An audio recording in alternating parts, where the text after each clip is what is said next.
Oke, Assalamualaikum warahmatullahi wabarakatuh. Sebelumnya izin memperkenalkan diri, nama saya Gustika Dimardini, NPM 2257051004. Di sini saya akan menjelaskan tentang INFA convert ke NFA pada mata kuliah teori bahasa dan otomata. Nah, INFA sendiri itu merupakan setiap state ketiga epsilon akan pergi atau bertransisi ke state selanjutnya serta dirinya sendiri. Nah, di sini ada 5 tuple dari INFA itu. Yang pertama ada key, itu merupakan himpunan dari state.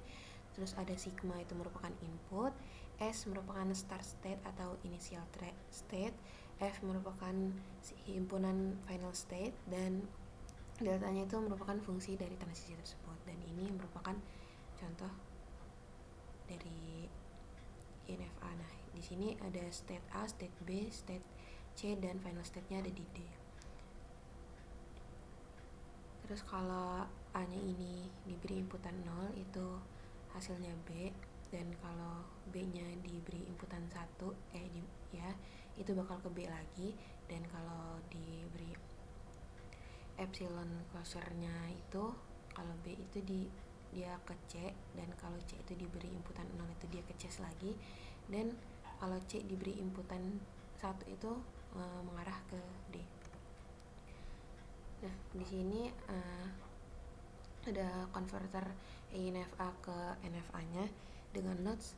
Epsilon closure adalah state yang dapat dicapai ketika menemukan simbol state yang dapat dicapai final state ketika ada epsilon. Nah, di sini ada state A0. Jika A-nya diinputin 0, itu hasilnya A, dan jika diinputin epsilon closure-nya itu hasilnya ada ABC. Nah, kalau state B-nya itu diberi inputan 0, itu hasilnya inputan 0, tidak ada. Begitupun juga dengan epsilon closure-nya. Kalau state C diberi inputan 0, itu hasilnya C, dan diberi inputan epsilon closure-nya itu C juga.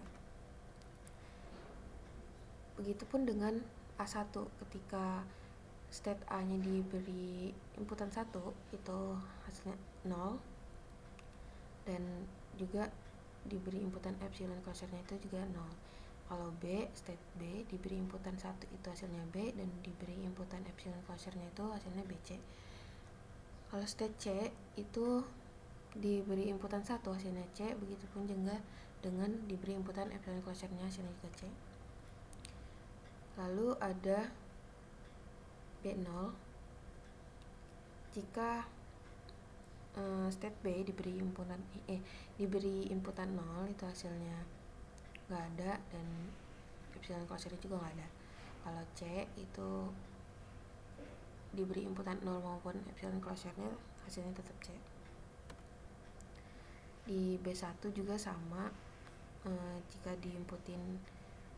B-nya diinputin 1, itu hasilnya B, dan jika B-nya diinputin epsilon closure-nya, hasilnya BC, dan state C-nya juga diinputin 1 dan epsilon closure-nya itu hasilnya C juga.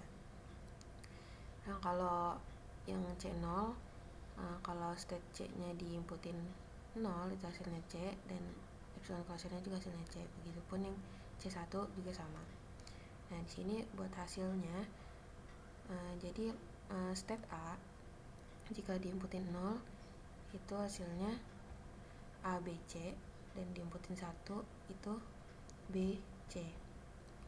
Dan kalau state B-nya diinputin 0 itu C, dan kalau diinputin 1 itu BC.